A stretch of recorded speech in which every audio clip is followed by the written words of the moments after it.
Good morning, everyone. We have in our studio Divya Mowar, a mechanical engineer turned business operations leader at Google, who champions women's empowerment through pageants, fashion shows, and community events. Divya started as a first female engineer in a factory floor and is now responsible for automating Google's logistics business operations. That's quite the journey, Divya. Very, very glad to have you in the studio. A few more things about you. You were at Nike, where you led the automation strategy across finance and supply chain. You also have a great following on Instagram with about 30,000 followers and growing. And you volunteer to help women over 50 rebuild their resumes and profiles. That's very purposeful work. A very unique thing about Divya, which we wanted to bring up, is the fact that she actually won the California pageant and the national title for Mrs. Bharat USA Elite in 2021. And she organized 9 inclusive pageants in the 5 years following that, empowering 600 plus women, including domestic violence survivors. That's a huge amount of effort and what a melting pot of ideas, thoughts, creativity that you bring to the table, Divya. So excited to have you in the studio. Thank you so much, Shivam. Very humbled to be here. Love the introduction. Altogether, the TLDR was amazing. I also didn't know there's so much in my journey of past decades. Thank you, Igor, for having me here. Really, really excited, and I hope both of you are having a great morning. Indeed, and it's only just going to get better. So, Divya, let's dive in. We want to learn more about your story, your the role, your scope, your early days. How did you get started? Especially the mechanical engineering. That education itself comes with a lot of baggage. Of am I the only woman in this college or in this whole class? Tell us more about that. Yeah, it has been a very interesting journey. I think the thing that I can say about myself is I don't think too much before I put my foot forward, and I just go with it. And when I was being offered in the counseling the choices of my branches in engineering, I had 2 choices of staying in my hometown and take mechanical, or go outside of my city and get another branch. So I was like, well, I want to stay with my parents. So I took what was offered, mechanical engineering, and didn't think through much. And first day of engineering college, before that, culturally brought up into a very cultured family, a bit conservative. 3 sisters, went to all girls school. And then I was let out in the ocean of species which are called boys, and all of them are boys. So it was very interesting. So the first few days were like, you go through the whole journey of utter shock, and then realization, and then internalization, and like accepting. But I was good in studies, so that part never, I think that really helped me, because what I all knew was how to study and how to put that all out. So that part I was good. And then by the 4th year, I didn't even realize that I was in mechanical engineering. So it was quite an interesting journey, and I'm glad I did it. I'm glad I did it. That's wonderful. Yes. Just for background, everybody who goes through engineering in India, and I think it might be true here in the United States and in parts of Europe as well, the first year is more of the foundation across all engineering disciplines. So even though you might be an electrical engineering major or a computer science major, you will have to go through engineering drawing, mechanical engineering courses. And the workshop is like the biggest shock of life for many girls when they go into engineering, because you're in a real workshop where you are going to be playing with real fire and iron and casting and welding and stuff. So yes, that was the first time in my life I said, my dad wasn't kidding when he said you're an equal. He's right. Yes, I'm an equal. I think you touched upon not thinking too much about life, which is we all think we can craft that perfect narrative, the perfect resume, but who knows? I mean, that's just life really doesn't follow a script. Talking about your life and the script that it followed, what do you do at Google? And what does your day to day look like? Absolutely. First thing, I love Google, and Google happened to me because I took certain risk in my life, and I'm really, really happy for those moments where I made the decisions. What I do at Google is I am part of their global scale automation, global service and logistics DSL program. And there's a whole bunch of reverse logistics that happen in this part of the organization. Forward side selling is easy and everybody loves it, and the reverse side is always treated as like a stepchild, because the sales are happening, but the reverse process of this logistics at Google is done manually in like 600 plus spreadsheets. So right now, what I'm working is I specialize in continuous improvement in making sure the data quality is at par. So what I do is we are building this automation to make sure that this supply demand of reverse side of Google's hardware is automated. We are going to use the tool for the first time, and that's what I've been the past 3.5 years. The first part of 1.5 years was automating the demand side, and now we are doing supply. What I mean by that is a phone can be made of 110 plus components. All those components, where they are, like how the whole supply chain works and how to make sure that when we are repairing, we have everything available, that will be automated to an extent. So that's my day to day job. And I love that in a way that we are building things for the first time. We are giving our customers a better experience ultimately, and also making things better for the entire org. So things are more readily available and they can use their brain power in not working through the spreadsheets, but using a tool and using scenario planning to make sure to make the right decisions. That's wonderful. And it almost feels like behind every Pixel phone, there are 500 spreadsheets that make it happen. But Yes, that is a true across the industry. I'm sure a lot of us, we all feel like, oh, this must be a really automated world behind the scenes. And it that's truly isn't. it's like a big, beautiful cruise ship. That's what Google is. But when you get in, it's like a rocking boat, and you constantly are paddling to make sure that you stay on surface. And I think that's the best thing. Like there's so many challenges. Every day you walk in with new challenge, and that's what is perfect because that's what wakes me up, and I'm ready to work every morning. That's wonderful. And you've had quite a successful career at Google as well. You got your first promotion in the first year. I don't think I know anyone, and I was there at 9 years myself, who achieved that. So tell us a bit about that. That's quite a spectacular milestone. Yeah, I was totally shocked and surprised because I was not expecting. And when my manager took me in the room, and she was like, I have been waiting to tell you unless it was approved. I couldn't tell you. And when she shared, I'm like, what? It was a total shocker. So I think I first have to thank all the leaders in our org because they do recognize the right resources. First of all, hiring the right resource, and then making sure that they are happy. And there's nothing in Google that there's so much that Google has to offer. But apart from that, recognizing the right potential and letting them lead and getting them promoted is such a great thing, like such an energetic thing for me that I'm still like super excited about it and super pumped because it was such a game changer for me. Right. And I think why it happened, I don't know the exact reasons, probably potential. I have so much to offer. I did gamble right before joining Google, so I did join at a scale which was right at my level or a little bit lower. So that was another reason. But even then, recognizing, I think I have to give that back to Google. That was such a great thing to do, and making sure that the employees are happy. It seems like you have a female manager. So women champions who are out there looking out for other women. And so much of your story comes from that as well. We'll dig into that part of the story. But I'm curious, what is the most toughest part of your job today? You've transcended industries. You've seen it all when it comes to logistics planning and now into supply and demand. What is the toughest thing? Maybe off the tangent, but commute. Gosh, it is it's only 20 miles, but I go to work pretty early in the morning and it still takes me almost an hour to reach. So that is the hardest challenge. Once that is done, everything else is good once I reach at work. Apart from that, like bringing back to work context, I don't even know what challenge I'll face in the morning because every day when we are taking those spreadsheets and automating it, there's a lot of flexibility that comes in the spreadsheets. And now, when we have to automate, the tool has a scope, it's a box. And we need to make sure that box does the part. So there is a making sure that there is adoption, right, of the tool. And that can only happen if we deliver at least the MVP in the first go.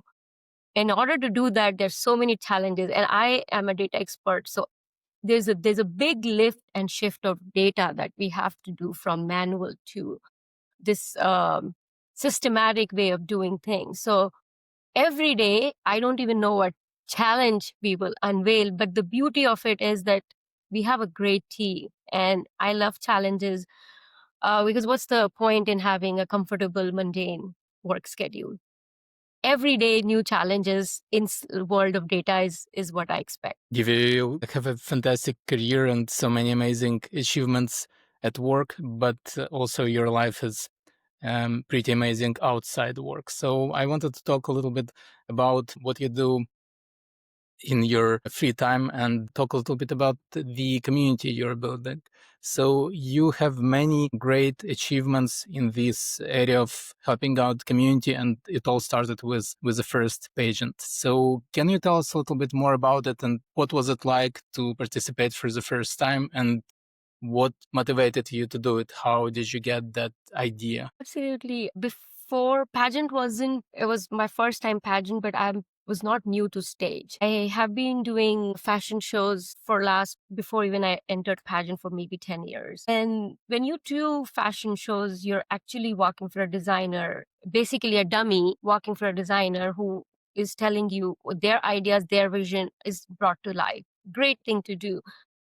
But I wanted to do it differently and voice my opinion and not just be a somebody's vision walking. What is my vision? And that is something that I was able to achieve by a pageant. Uh, that was my thought process. I was super busy those days when I decided to enroll in a pageant. And because the pageant is by My Dream TV USA. They are New York based company. Again, as the startup CEO is Rashmi Bedi, a woman. I talked to her, I called her, and I didn't think, and I just registered. And I thought to myself that I'll be always busy. And I'm younger than what I will be tomorrow. So if not now, then when. And I think beyond that, I just stopped looking in the back and just start moving forward. And the reason I wanted to do pageant is I really want to make a difference when it comes to small business owners. There's so many in the area, and I want to make sure that I bring their efforts to light. And whenever I do pageants, all my fashion shows, the fillers that we have in pageants are migrant queens who have started their own businesses. It's amazing to see everybody's journey, and it's so fulfilling. And that's what I wanted to have, is to have a voice and take that beyond, because I was lost in that ocean of so many community events happening. But how do you make a difference? And for that, you need a platform so people can hear you and they see you differently. And I think that's what a crown gives you, is you are a person, and as soon as you wear a crown, you get that attention because you have achieved something that everybody is still waiting for, or it's not in their vision. Such a wonderful and empowering story. And what I'm thinking about now is we have part of our audience from outside the US. So for folks outside the US listening, I wanted to ask you, could you explain in simple terms what pageant is actually is for somebody who not necessarily may be aware of what that type of competition is? Absolutely. Pageant is voicing your opinion in the way you like, not worrying about others.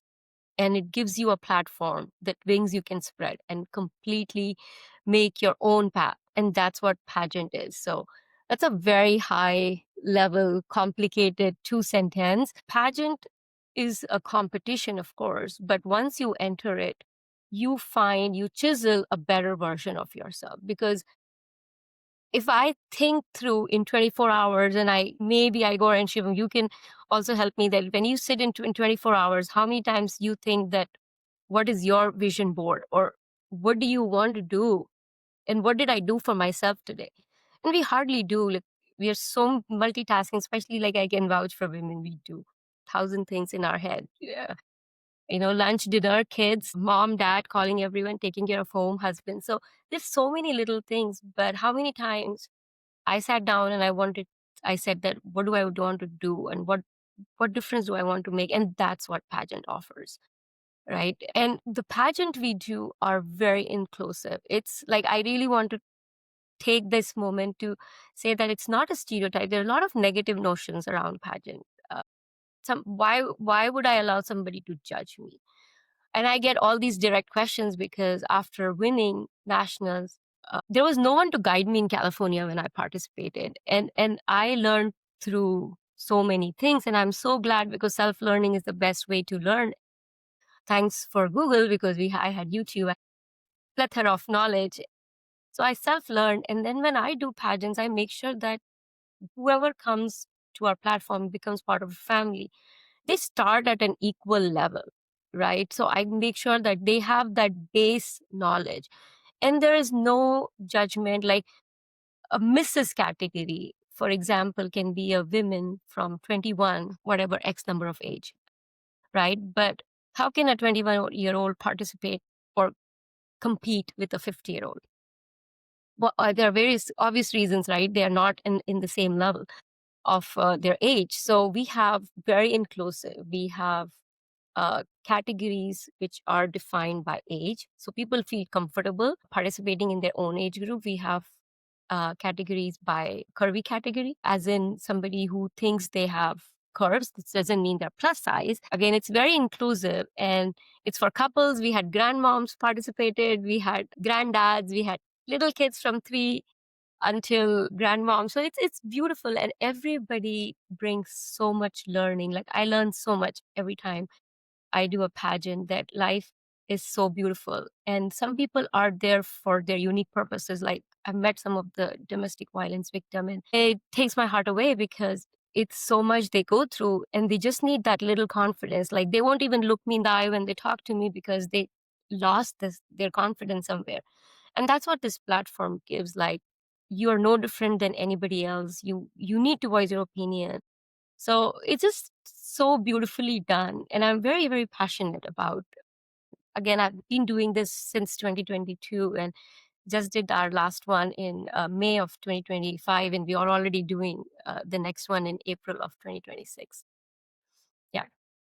Yeah, it's really amazing, and the impact is fantastic. I want to do a step back. So you won a competition on the state level, then you went national. You won it on the national level, and then you decided to do pageants of your own. Can you tell us a little bit about why have you decided to do something of event like that on your own? What was your motivation? Why you decided to do it? Absolutely. So winning state California pageant was a great thing to do. Again, I prepared very hard. I knew what I want to say. I was very well prepared, even though those times of my life I was working for a startup company and I had a big family event which I was hosting in my home. So people were coming from India. So there's so many things were moving, but I still did my best whatever time I had, like a minute of making tea at home, I would practice. I would practice my walk. I would think how would I want to style myself, what I want to speak, how would I want to answer my questions. So there was a lot of thought process that I did for California. And then after winning, then it kind of hit me that, oh, wow, this really is something. Like I achieved something and hard work always pays off. Like I wasn't gunning to win the pageant. I was making sure that I want to do my best, that I shouldn't wake up in the morning and say, I wish I would have put a little bit more effort. Yeah, I don't have time to repeat things. So you do your best in your one go, and that should be your best shot. And then after that, I didn't even know there are nationals for I think the one of the when Rashmi ji, she came from New Jersey, she was leaving, and she's like, "I'll see you at nationals," and I'm like, "Oh, what? What is that?" So then I called her next day. We talked about it, and then I went for national. Then I participated in elite categories. I'm Mrs. Bharat USA 2021 in elite category, and then I registered for nationals. Again, preparation. There's a lot of thing happened, and they were beautiful, amazing ladies, couples, men on stage. We all made very good friends, and I'm still very good friends with all of them. And winning that was a total surprise. I'm like, hey, I'm not the tallest. I am not the prettiest. I'm very confident, very authentic. That part, but it's when something of that level happens you feel like, okay, yes, you did something right. And if you want to spread that word, there's so many women like me who want to do it. I mean, I've met so many women and they always want to be on stage. There's shyness in them. who doesn't want to be on stage and talk about their journey and get pictures? And there are a lot of reasons people can want to be on stage. And then I became the state director of My Dream TV, under which it, and I did my first 3 pageants in that year. I organized, and I did not know my potential of how organized I am and how I can pull that. My first 2 events were solo. I didn't have a team. I literally trained. I did everything. Like I would everything was very organized. I wrote down, and then by second year I started having a team. And then I became the vice president for My Dream TV California Pageants, and now I'm the senior vice president. And it just keeps on going. And throughout the year, with all my winners, all my people who are not just winners, like everybody who has joined this platform, we do tons of shows throughout the Bay Area. And we have made a mark that wherever we go, there will be a quality. There will be some kind of, it'll be a different show. It will be like very encouraging and empowering show for the audience. So there has been no looking back, and I am glad I'm able to do it because there's so much to teach and so much to learn on both ends. And yeah, I'll continue to do until it's possible. Yeah. Very courageous, I think, move to say, not only am I going to participate and win it, I'm going to actually do this for others and bring it all together. It's a very courageous move. Yeah, I want to connect your inspiration and purpose behind this initiative to your upbringing, your education, and your industry experiences. How do you bring all of that together? And do you seek inspiration, the creative inspiration from your hobbies and bring it to your work, and maybe the planning capabilities from work and take it to your pageant? Where do you think does one borrow from the other? And I think you're absolutely right, Shivam. We feed onto each other. These are all our qualities. We use them at different places, different times. And I think they all are very well connected because ultimately we get fulfillment. And that's why we do certain things. Work, my experience, my choices, which have been a little bit out after the box, have given me the ability to understand things better, listen, and then react is a thing that I learned when I was in college. And I think my family background also has a lot to do with the discipline that we were like so disciplined. I did not even know there's an option to say no when I was growing up. I just did everything what was told. And I think when you have a disciplined upbringing and you have the right creative mind. Like I learned painting, and thanks to my mom, because with whatever resources she had at hand, we learned painting for like almost a decade in my childhood. And that has given me, when I'm stressed, I paint. When I'm happy, I dance. So one to the other is all very dependent because your professional success leads to your community success. And that leads to your personal success. And they're all very much tied in because my experience, like I'm a continuous improvement person, helps me to continuously improve my patterns. What I didn't do the first time, and I love getting feedbacks, and I'm not worried about a negative feedback because then only you can grow. And similarly, when I go back to work, I see that when they're like meeting stakeholders, I pretty much have talking to new people when I start a project and they don't know me or I'm solving data questions. So the creative side kicks in because you have to first put yourself in their shoes, like, okay, and then solve the problem. So I think it's all very balanced. And then the personal life is, of course, the best if you are happy. So if I'm not happy with myself, it will be super hard for me to make anybody else happy. So all these three chemical balances is what keeps you going. And to answer your question, Shivam, I think I interchangeably use things here and there. And throughout, I think my schooling was a very great school in my hometown. It was the most popular schools. I think the structure that I have given, and when I had the time to unleash my potential, I think it all like just kicked in because the hard work, art, creative, it's all package. And you have the right package and you have a mindset to take risk and accept the failures, you just keep on going. Wonderful. Yeah, the want to go into an area which is something I struggle with. So maybe I can learn something here, and so will our users. We come up with these personas. We have a persona at work, and then there's a persona that we have with our families and our friends. And then we build communities, and there's a persona that we have for those communities. And in the ideal world, if the world would let you be as authentic as you want to be, there's just one persona. You take it to work, you bring it to your family, and you share it with your communities. I find that to be extremely hard. And I don't see a good example of that around me either, right? People are either very career centric or they're very community centric. There aren't many who are straddling both. And the ones even do is like they build a community related to work. What you're doing, these are two different identities. Help me untangle this. I see a smile on your face, which tells me that you've been there. So let's talk about it. You're absolutely right. We mold ourselves in a situation where that's how we talk in this situation. That's how I talk in this situation. So you're absolutely right. And I think for me, the easiest part is that I have navigated with lots of transparency. Nothing is hidden from either side of the world. My family, my work, and my community life has been very transparent. I have been very transparent.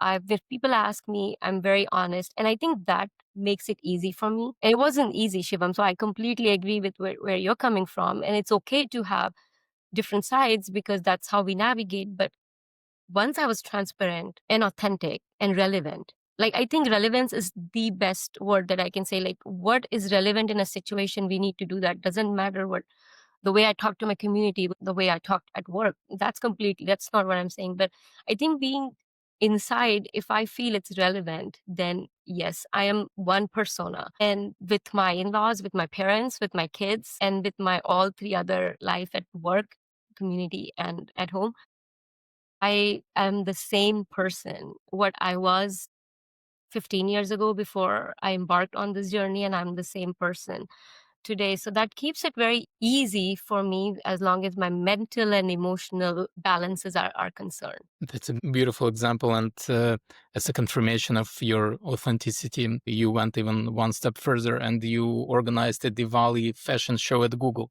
So can you tell us a little bit about how did you come up with that idea Yeah, and maybe a little bit about how it went?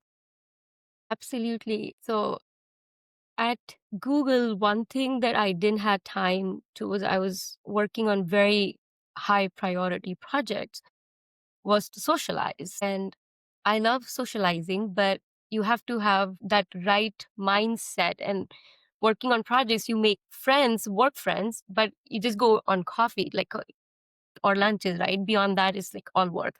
So in that one of the very busy day, an email popped up and I had the right chemical balances in my mind. And I read that email. Generally, I would not read the email immediately. And I read that email and I was like, oh, Google is organizing Diwali. And there is a whole big Indian community that needs help. And I saw a segment of fashion show. I'm like, okay. And again, I thought to myself that I don't have bandwidth to do this. I'm so busy. Like I'm already struggling. And then I was like, what the heck? Google has given me so much that I want to give back my skills that I have back to Google in the way I can. So I signed up and I organized the fashion show and we had great models and I didn't say no to anyone. Everybody who came was part of the show. I had to train them because they are they're like co-workers. They are not models. They have not been on stage. Some have not. And I loved it because, of course, I extended my social circle. I made new friends and I was able to give them what I know best in my community life. So I trained them, we practiced.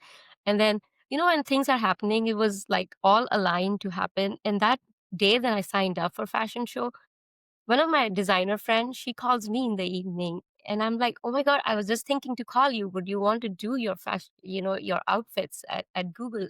And she was like, yeah, let's do it. It was like things just start flowing and we had a designer on board and I got makeup artist and we had photographers and I gave them an experience that they were awestruck, if I have to say, like the models, the people who were watching, because they never experienced such. But for me, it was natural because All I had to do is devote time. Passion is I have enough.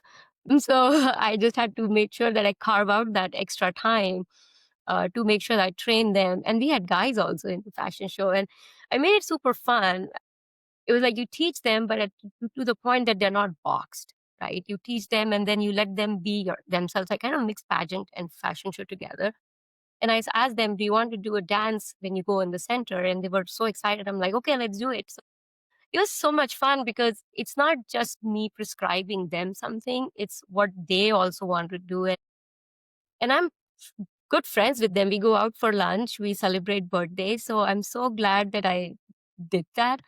And there was nothing like people were amazed at the show overall, the way it came out and the pictures. And I did a pre photo shoot, like, off stage photo shoots, every model get their picture. So I just made sure that everybody gets enough of memories, stage time, and yeah, best out of it.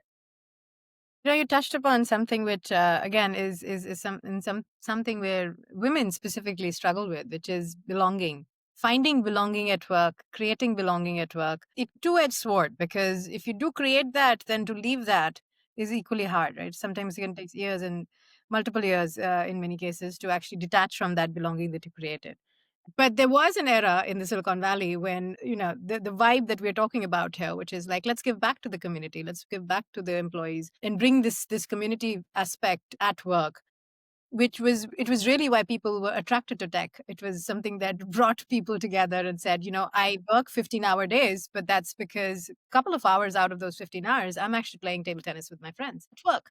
And so it's perfectly fine if I'm spending more hours at work, but I am also enjoying, there's a recreation aspect to my work. And that's all up in the air right now, I think, in general. Are we still there where people are looking for belonging at work, do you think? What do you think has changed, especially in the last, I would say, 6 to 9 months? I do agree to an extent that it is a hard market, and Silicon Valley hits the first and the worst way and in the most negative way. So companies are challenged with less of resources. We are doing much more work. Budget is constrained. All that in mind, I think there is still, like, at least where I am situated, I have flexibility uh to do if I want to go out, as long as my work doesn't suffer. And I think all the professionals, we always make sure that our work doesn't suffer. And beyond that, like, I've been very fortunate with my managers that flexibility. Of course, there's return to work. We all have to go to work, right? So that is a hard line that Google has drawn, and I think that's great because social interaction is very important. What will our clothes do sitting in the closet if you work from home, right? So we have to make sure that there is some aspect of socialization, and getting ready in the morning is, I can be honest, if I'm working from home, I probably in my pajamas till whatever. And then I will not eat my lunch or breakfast in time. It will be like all clubbed together after 2 p.m. And it's true. It happens. And when you go to work, you are actually a different person. You actually take tea breaks. You actually take break for lunch and you talk to people. So I think my expectation, in my mind, that is good socialization for me. I'm not like, I love going to gym at work, which is right across from me, but I have not been able to go for 8 months. But then I have to make a call that if I go there and that extra 2 hours and then work. So I make that judgment call and I come back home and I exercise at home because I want to. I think it's a very personal decision, but I'm very happy with um, the way I'm able to take that flexibility on. We do have a table tennis table at our floor. We have a pool table upstairs, and very once in a while I'll see balls clinging. So I agree to your point, Shivam, that there is that social aspect, that there was like no fear of doing such things at work, but now there is a fear around it. So I do feel that, but I was never a person who did such everyday socialization. Like, I would always come home and then do my other things. So I think for me, I'm able to accept and move on. But yeah, I do want to go back to work out at Google because that's amazing. That's fantastic. And I actually wanted to ask you about something very personal. It seems like, and I feel like many of our listeners can listen to this episode or watch it on YouTube and think that you're a completely fearless person because you're tackling some of the things that people are terrified of: being on stage, being very visible, being active. Can you tell us a little bit and share with us a little bit about fears? Do you ever face some fears, and if you do, how do you tackle them? That's a great question, Igor. And I think everybody has fear. We all are humans. We have a heart, and it starts pumping blood in a different way when our emotions are different. Could be fear, it could be excitement. And I think the fear of failure is the hardest fear for people to overcome. And it's normal. I won't say I'm fearless, but I have learned to tackle it in a way that what most will happen, we will fail and we'll improvise. That's what I tell my pageant girls also, because when they come and the first question is, oh my God, it's a competition. I've never done this. And I'm like, okay, well, nobody has ever done this. Who in this world has time to do 100 pageants? No one. You only do it once or twice or thrice, right? As you keep progressing, but you don't do it again and again. And of course, it's normal. We are humans. We will have fear. But that's what will keep you going. If we don't have fear, we will not work hard to overcome it. So I think it's normal. You just have to make sure that when fear takes over, you just organize yourself in a way and make sure that the hard work, whatever works for us, like for me, organization is a key. Although walking in a mess is my expertise, like at work, at Nike, at NetApp, that's what I've done is clean up lots of manual work. So I think that also helps me because I'm not afraid of starting from scratch. I've worked on projects which are tops down, which are easier to work. And I've also worked on projects with a bottoms up approach. So I think you just have to work towards it. Being fearless doesn't mean that my heart is not racing when I'm going on stage. And I never rehearse. It's very hard for me to rehearse and talk because then I'm not being authentic. So every time I speak, you will never see a paper or a phone in my hand because I'm speaking my heart. And I think that's what it is. Like if you're authentic, if you know what you want to do, walking unknown is absolutely okay. I think I've done it several times to prove it to myself. And the first time I did it was when I changed my industry from total manufacturing. I do want to touch a little bit upon that, Igor, if you have time. Is I'm a mechanical engineer and I did my master's in industrial engineering in US. And with my first job, it was a 100-year-old family-owned business where I was the first female industrial engineer. They never hired industrial engineering in there. It was very close-knit company. Like if you're not at work, you're not working. If you are not in vision, you're not working. And I was given the responsibility of managing work this production floor where we were manufacturing such suspensions, off market suspension for automotives. I was thinking that how can a 23-year-old teach stuff to people who have 50 years of experience? I would walk in the production floor, my legs would tremble. And it's okay because I know that where I am, I'm not at their level. So I have to gain their respect before I can teach them. So you have to figure out a path, a trajectory. When in pageant, similarly, I have walked the path. So I know the experience. When everybody comes and they have this fear, and I tell them the same thing, that if you don't fear, you will not work hard because it's just going. Yeah. Yeah, it's beautiful. I was listening to you and I was thinking about one word, one concept, and that word is confidence. You radiate confidence, and I think we can call you an ambassador of confidence because you you actually bring confidence to people's life, right? And you do it on a big scale. You affected so many people, literally hundreds of people. If you could give an advice on confidence, one advice: how to raise confidence, how to be more confident, how to train yourself to be a little bit more confident, what advice would it be? For people who advice, I think what helps is preparation, little bit of organization. People who don't like risk, it will definitely help them because then they're sorted.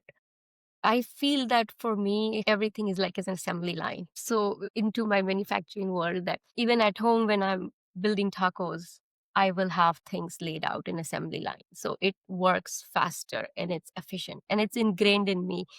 And it hurts me sometimes because not everybody's organized, but that's something that I have learned and it's my second nature. So it's good to be organized. I think very important things that I said it multiple times already, but I'll repeat it because being authentic, you can't fake for too long. You have to bring that transparency that your inside, what you speak has to come out, and then confidence radiate.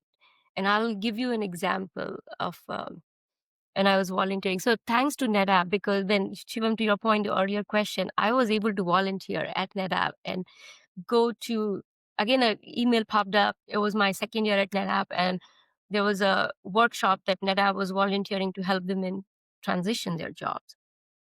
And it immediately resonated with me because I was stuck in my thought process that I'm a mechanical engineer, I'm an industrial engineer, and then this is the industry for me. And I can take that leap and transition. It took me a while to get over that bump. And it was me. I'm not going to blame anyone. It was totally me not getting over the mind over matter, right? And I was like, I have this certain skill set. I can't go and work there. I don't even know their lingo. And that's the only difference is the language. Like the tech words are a bit different than what we use in manufacturing, but conceptually, everybody is trying to solve a problem. And that's what I helped because when I was at NetApp, I was in 8 years of manufacturing, and then I transitioned into tech world. And I started helping these women write their resume. And I used to tell them that you are expert in your area and nobody has the knowledge that you have. So you have to bank on it. You just have to figure out a way to tell the story that a person can understand who you're talking to and while you're interviewing. It's just the mindset. And if I have done it with, I know everybody can do it. It was not easy for me also. And I took a risk with leaving my permanent job and all the benefits on the table and becoming a contractor. But that's the best thing that has ever happened to me because that's the first time, Shiva, when I realized that I have that hunger to help others. If it wasn't for NetApp, not that volunteering, I would not have realized. And I started helping. And that slowly transformed into helping women, local businesses of Bay Area. So it's all like transformed beautifully and it has grown into now more of a community help versus what was a volunteering work. I think that all comes in together and being relevant to what you want to do. Whatever I do, I'm always making sure that I'm promoting someone from what they want, whatever it could be. And I think that has helped me to gain that confidence because I am not faking and I am relevant to what I really want. And my inner self wants that. So I think these three things together will really help a person overcome and get more confidence.